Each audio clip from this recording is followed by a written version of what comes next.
What am I going to do with all these empty yogurt jars? Recycle them? Nah, I'm going to make some fun Halloween crafts. Is it Craft or Crap Day?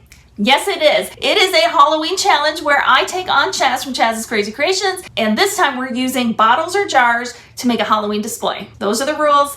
Simple and easy. I decided to use jars because I like this yogurt. They come in glass instead of plastic, and I had a ton of them, and I didn't really know what to do with them, and then this challenge came about, and it's jars or bottles, Halloween display.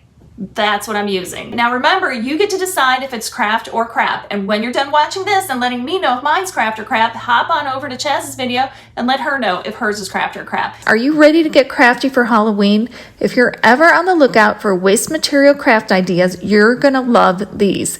So I've got 7 yogurt jars here, and I'm gonna transform them into spooky characters. First things first, grab some Mod Podge and acrylic paint, and let's start by coating the inside of 6 of the jars. For this craft or crap challenge, we're supposed to use jars or bottles to create Halloween decorations. I'm making a vampire, a witch, Frankenstein, and a cauldron out of these yogurt jars. I'm using purple, green, white, and black. Don't forget to clean out the jars with rubbing alcohol before you paint so the paint sticks better.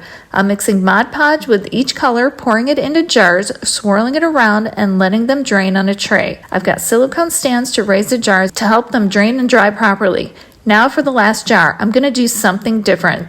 This one will be Frankenstein's body, so I'm painting the outside, purple shirt, gray pants.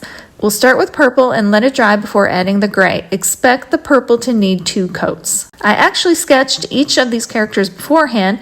Let's see if they end up turning out anything like what I had in mind. When the jars dry, they might be a little lumpy on the upper edge. Clean it up with an emery board or carefully scrape off the excess with your craft knife. This way they'll be able to attach to each other properly. Starting with Frankenstein, he's pretty simple. I'm using jet black gallery glass paint for his brow, his eyes, nose, mouth, and his signature scars. And of course, I'll use more of the same paint for his spiky hair. Frankenstein has a distinctive look, so we don't need to go overboard with the details. Feel free to use a heat gun to speed up the drying process, or just set them aside to let them air dry. The paint kind of goes on as a charcoal gray, but it dries jet black. Next, Dracula. He's fun and easy too. For his ears, I used some cardstock that I had painted the same purple. I cut them into pointy shapes and glued them on. Then I moved on to painting his pointy hairline because, let's be real, no vampire is complete without a dramatic widow's peak. Then I added his eyebrows, eyes, nose, and of course his fangs with gallery glass paint.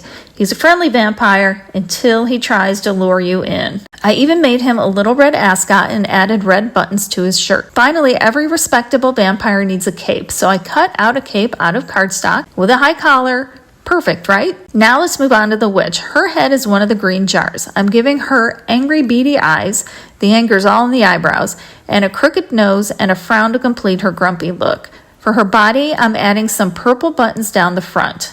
While her face dries, let's work on her hat. I cut a cone shape from black cardstock, rolled it into a pointy hat, and then glued the seam. For the brim, I used my circle cutter. Then I glued the cone and the brim together. Her hair, I made it by fringe cutting black cardstock and gluing it around her head, bending the pieces to give her that wild, messy hair we expect from a witch. And I also did shorter ones for her bangs. Finally, let's work on the cauldron. I'm using one of the black jars, adding a flickering tea light and some clear glass marbles to give it that bubbly, magical look. I've got some fall leaves from Dollar Tree, and I cut them into fringes to look like flames coming out of the cauldron. For a spooky touch, I added some mini skulls, because why not? Fun Halloween crafts can be spooky and fun. Now all that's left is to glue the heads to the bodies, and our Halloween characters are ready to go.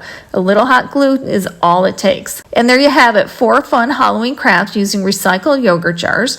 I hope you enjoyed this project as much as I did.